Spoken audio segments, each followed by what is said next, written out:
Good morning. ప్రభువైన యేసుక్రీస్తు వారి పరిశుద్ధ నామములో అందరికీ శుభాలు. నేను గడిచిన 4 రోజుల నుండి ఇక్కడ వెస్ట్ ఆఫ్రికా బెనిన్ దేశంలో ఆఫ్రికా ప్రజల మధ్య పరిచర్య చేయడానికి దేవుడు కృప ఇచ్చి ఉన్నారు. మరి ఇక్కడ ఆఫ్రికా అందరినీ ఇక్కడున్న బహుదీన స్థితిలో ఉన్న పిల్లల్ని, పెద్దల్ని, అనాథల్ని చూసినప్పుడు చాలా వేదన కలుగుతూ బైబిల్లో కొన్ని వచనాలు జ్ఞాపకం వస్తూ ఉంటాయి.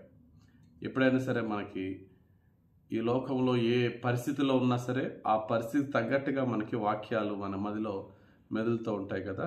అలాగా ఇక్కడున్న దారిద్ర స్థితిలో ఉన్న వారిని చూసినప్పుడు నా మైండ్లోకి వచ్చిన ఒక వాక్యాన్ని ఈరోజు మీ ముందు ఉంచాలని ఆశపడుతున్నాను. ఆ వాక్యాన్ని ధ్యానించుకుందాం.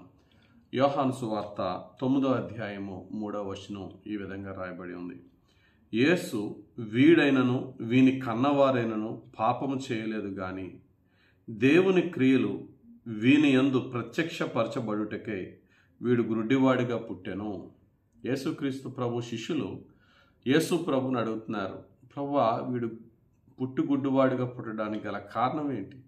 వీడి పరిస్థితి ఇంత దౌర్భాగ్యంగా అడుక్కునే స్థితికి దిగజారిపోవడానికి గల కారణం ఏంటి? పుట్టుకతోనే గుడ్డోడైతే వీడి పాపమునకు అది వీడి పాపం ఎలాగవుతుంది? అది వీడి పాపమా, వీడి కన్నవారి పాపమా అని ఇలా యేసు ప్రభుని అడిగినప్పుడు యేసు ప్రభు వారికి ఇచ్చిన ఆన్సర్ ఏంటంటే, వీడి పాపాలు కాదు, వీడి కన్నవారి పాపాలు కాదు. వీడు పుట్టకముందు వీడు ఎలా పాపం చేయగలడు? ఒకవేళ తల్లిదండ్రులు పాపం చేస్తే వాళ్ళ పాపాలు వాళ్ళ మీదకి రావాలి, కానీ తల్లిదండ్రుల పాపం వాళ్ళ పిల్లలు గుడ్డివారిగా పుట్టే అవకాశం అసలు ఛాన్సే లేదు. మరి ఏంటి ప్రభు అంటే, దానికి ప్రభు ఇచ్చిన ఆన్సర్ ఏంటంటే, దేవుని క్రియలు వీని యందు ప్రత్యక్షపరచబడుటకే వీడు గుడ్డివాడిగా పుట్టెను. వీడు ఎలా గుడ్డివాడిగా పుట్టాడు? వీడి జీవితంలో దేవుడు తన కార్యాలని చేసి ఆయన నామమును మహిమపరచబడటానికి వీడిని దేవుడు ఏర్పరచుకున్నాడని చెప్పి గుడ్డివాడిని స్వస్థపరిచి ప్రభు నామాన్ని మహిమపరిచారు. ఇక్కడ తల్లిదండ్రులు లేని అనాథల్ని, ఈ ఆఫ్రికాలో భయంకరమైన వ్యభిచారం వల్ల చాలామంది పిల్లలకి తల్లులు తెలుసు కానీ తండ్రులు తెలియదు. తల్లులు పిల్లలు పెంచలేకపోతున్నారు. వాళ్ళు సింగిల్ మదర్ చిల్డ్రన్ ఎక్కువ మంది స్కూల్ ఫీజులు కూడా కట్టుకోలేని స్థితిలో, మరి కొంతమంది సరైన ఆహారం లేని చిన్న పిల్లలను చూసినప్పుడు నాకు చాలా జాలి కలిగి వీరికి ఏదన్నా సహాయం చేయాలనిపించింది. ఈ వాక్యం అయిన తర్వాత లాస్ట్లో చిన్న వీడియో మీకు పెడతాను, ఆ పిల్లలు మీరు కూడా చూద్దరు. కానీ అటువంటి వారిని మనం చూసినప్పుడు ఇంకంతే వీళ్ళ కర్మ అని చెప్పి మనం పక్కకెళ్ళిపోవడమేనా?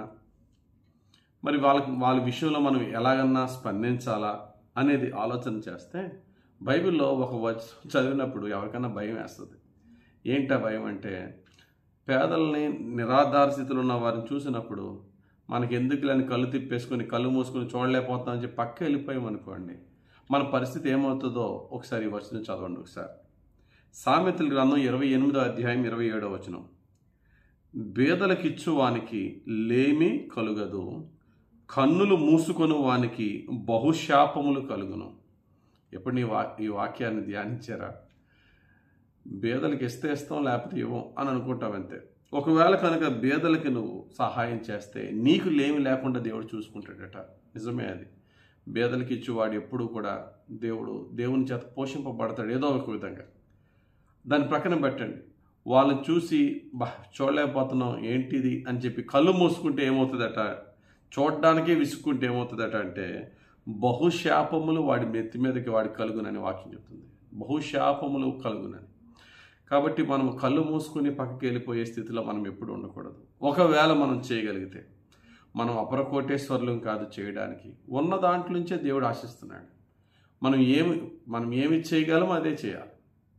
కనుక ఈ పేదలను చూసినప్పుడు నేను అనుకున్నాను, ప్రభువా భక్తి అంటే నిజమైన భక్తి ఏంటి అని యాకోబు భక్తుడు చెప్పాడు కదా. యాకోబు గ్రంథం 1వ అధ్యాయం 27వ వచనంలో, తండ్రి అయిన దేవుని ఎదుట పవిత్రమును నిష్కలంకమునైన భక్తి ఏదనగా దిక్కులేని పిల్లలను, విధవరాండ్రను వారి ఇబ్బందులలో పరామర్శించుటయు, ఇహలోక మాలిన్యము తనకంటకుండా తన్ను తాను కాపాడుకొనుటయనే.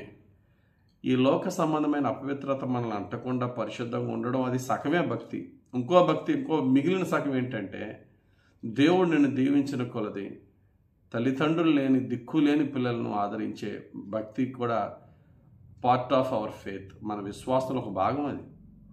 విధవరాండ్రను ఆదరించడం ఒక భాగం అది. అది మనం చేస్తున్నామా? కీర్తనాకారుడు అంటారు 82వ కీర్తన 3వ వచనంలో, పేదలకును తల్లిదండ్రులు లేని వారికిని న్యాయము తీర్చుడి, శ్రమగల వారికిని దీనులకును న్యాయము తీర్చుడి. మనం ఎలా న్యాయం తీర్చగలం? మన దేశాన్ని బాగు చేసేయగలమా? దేశాన్ని మార్చేయగలమా?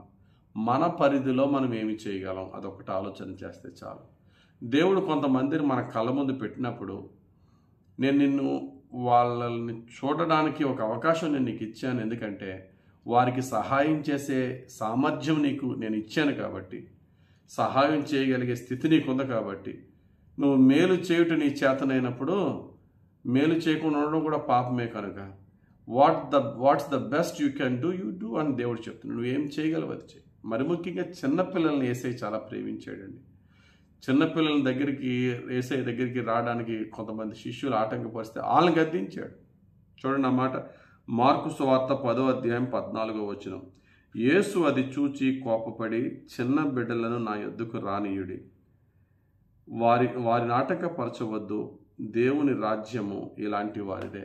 చిన్నపిల్లల్ని మనము దేవుని ప్రేమతో ఆదరించాలి. దేవుని వాక్యం తర్వాత, దేవుని వాక్య సత్యంలో నడిపించడం అది తర్వాత సెకండ్ ఫేజ్. అది ఆ యొక్క సెకండ్ ఫేజ్లోకి వెళ్ళకముందు they should learn the love of God. దేవుని యొక్క ప్రేమ అంటే ఏంటో తెలుసుకోవాలి, నేర్చుకోవాలి. నేర్చుకోవాలంటే నేర్పాలి. అది మాటలతో కాదు, క్రియలతోనే. కాబట్టి ప్రియులారా, దేవుడు మనల్ని దీవించకూడదు. మన కంటికి మరి ముఖ్యంగా పేదల్లో చిన్నపిల్లలు కనబడినప్పుడు వారికి మనం ఏం చేయగలమో అది చేయగలిగితే లేమి అనేది మన ఇంట్లోనికి రాకుండా దేవుడు కాపాడతాడు. దేవుడు ఆయన సమృద్ధిస్తాడు. పేదలను కనికరించేవాడు, యెహోవాకు అప్పించేవాడు అంత గొప్పవాళ్ళగా దేవుడు మనం భావిస్తాడు. కనుక లేమి మన జీవితంలో రాదు. అలాగని చెప్పేసి పేదలకు సహాయం చేయడం వల్ల నా దొంగతనాలు, వ్యభిచారాలు, మర్డర్లు అన్నీ క్షమింపబడతాయంటే అది అజ్ఞానం. మరలది పాపాలు క్షమింపబడవు. పేదలను పోషిస్తే మన అవసరాలు దేవుడు తీరుస్తాడు. అది మాత్రం గుర్తుపెట్టుకో. అలా కాకుండా పేదలను చూసినప్పుడు కళ్ళు మూసుకుంటే లేనిపోని శాపాలన్నీ మన మీదగా వస్తాయి. కనుక మనం ఏమి చేయగలుగుతామో అది చేద్దాం. దేవుని కృపను పొందుదాం. దానితో పాటు ఇహలోక మాలిన్యం అంటకుండా యథార్థంగా బ్రతుకుదాం. అప్పుడు దేవుని పరిశుద్ధత మన జీవితంలో, దేవుని రక్షణ సంపూర్ణంగా నెరవేరుతుంది. ఈ వాక్యం విన్న ప్రతి ఒక్కరిని కూడా పరిశుద్ధాత్ముడు ప్రేరేపించి మన పరిధిలో మనం చేయగలిగే క్రీస్తు ప్రేమ పరిచర్య ఖచ్చితంగా చేసేవారమై ఉండాలని కోరుచున్నాను. ఈ ప్రార్థన అయిన తర్వాత మీరు ఆ యొక్క వీడియో మీరు చూద్దరు. కానీ ఆఫ్రికాలో చిన్నపిల్లలు ఏ విధంగా ఉన్నారు, స్కూల్కి వెళ్తున్నారు. కానీ మన ఇండియాలో లాగా మిడ్ డే మీల్స్ ఇక్కడ లేవు. ఇక్కడ ఉదయం ఉండదు, మధ్యాహ్నం ఉండదు. కొంతమంది పిల్లలు నేను అడిగినప్పుడు ఏం తిన్నావంటే ఉదయం గింజి తాగి వచ్చానన్నారు. మధ్యాహ్నం ఏం తిన్నావంటే ఏమీ లేదట. మరి రాత్రికో వాళ్ళ ఇంట్లో ఏమైనా ఉంటే పెడితే తినాలి, లేకపోతే లేదు. అటువంటి పరిస్థితుల్లో చాలామంది పిల్లలు ఉన్నారు. వారి గురించి ప్రార్థన చేద్దాం. వారికి మేలు చేయగలిగితే మేలు చేద్దాం. దేవుని ద్వారా దీవింపబడదాం. ప్రార్థన చేసుకుందాం. మహిమగల తండ్రి, నీకు వందనాలు. ధ్యానించిన వాక్యం బట్టి నీకు స్తోత్రాలు ప్రభువా. అయ్యా తండ్రి, పుట్టిగుడ్డువాడు వాడు ఎలా పుట్టడానికి గల కారణం ఏంటంటే దేవుని కార్యాలు వాడి జీవితంలో జరగడానికి దేవుడు వాడిని ఏర్పరచుకున్నాడు అన్నాం. మా కళ్ళ ముందు ఎందుకు ప్రభు వీళ్ళు బీదలుగా ఎలా ఉన్నారు అంటే దేవుని కార్యాలు వారి జీవితంలో జరగడానికి దేవుడు ఏర్పరచుకున్నారు. ఎవరిని? నన్ను, నిన్ను, మనలందరినీ, ఇక్కడ ఉన్న వారిని, అయ్యా ఈ వాక్యం వింటున్న వారిని నువ్వు ఏర్పరచుకున్నావని నమ్ముచున్నాను. వారు ఎందుకు ప్రభు అలా ఉన్నారంటే నీవు వారి జీవితంలో దేవుని ప్రేమను, దేవుని కార్యాన్ని నీ ద్వారా నెరవేర్చబడటానికి దేవుడు వారిని నీ ముందు పెట్టాడు అనే మేల్కొల్పు వాక్యం ఈరోజు మాకు ఇచ్చారు నాయన. మా కళ్ళ ముందు కనబడుతున్న వారికి మేము చేయగలిగిన సహాయము నీవు మా స్థితిని బట్టి, నీవు మాకు ఇచ్చిన ఈ స్థితిని బట్టి చేస్తూ నీ దయను, నీ ప్రేమను, నీ కృపను మేము పొందుకునే కొలది, నీ మంచితనాన్ని మేము అనుభవించే కొలది ఎదుటి వారికి నీ మంచితనం పంచే జీవితం మాకు దయచేయమని యేసుక్రీస్తు వారి పరిశుద్ధ నామములో ప్రార్థించి వేడుకొనుచున్నాము తండ్రి. ఆమెన్. తండ్రి యొక్కయు కుమారుని యొక్కయు పరిశుద్ధాత్మ దేవుని అభిషేకం మనలను నడిపించి క్రీస్తు ప్రేమతో అనేకులకు క్రీస్తు ప్రేమను పంచేవారిగా పరిశుద్ధాత్ముడు మనల్ని నడిపించి దీవించును గాక. Amen. God bless you. Have a very blessed day.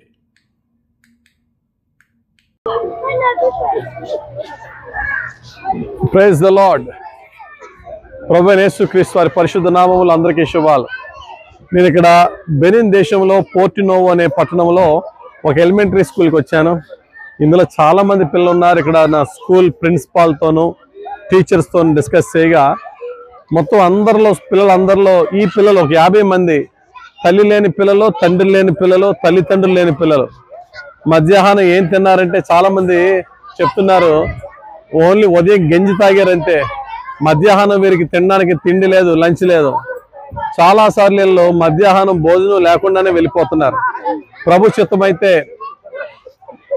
రోజులో 3 పూటలు వీరిని పోషించకపోయినా రోజులో 1 పూటైనా సరే కడుపు నిండగలిగే భోజనం పెట్టి మరి దేవుని ప్రేమను వీరు చిన్నప్పుడే రుచి చూడాలని, మనం రుచి చూపించాలని మన జీసస్ ప్రేహౌస్ ఫెలోషిప్ చర్చ్ ద్వారా మరి వీరికి ఈ విధమైన పరిచర్య చేయాలని ఆలోచన కలిగి ఉన్నాను. ప్రార్థన చేయండి. ఈ 50 మంది పిల్లలు సరైన ఆహారం లేక, చదువుకోవడానికి పుస్తకాలు లేకుండా బాధపడుతున్నారు. నేను వీళ్ళని అడిగాను, మీకు భోజనం కావాలా పుస్తకాలు కావాలంటే 2 కావాలన్నారు. 2 ఒకటి కోరుకోండి అన్నాను.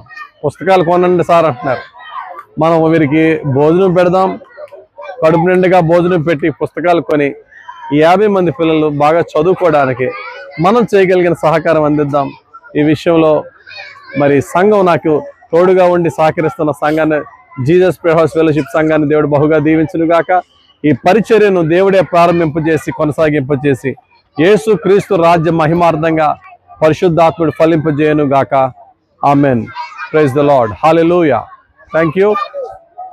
చూడండి ఒకసారి పిల్లలందరినీ. Say hi.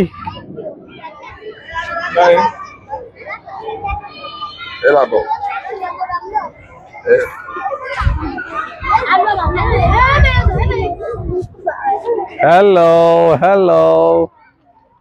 God bless you.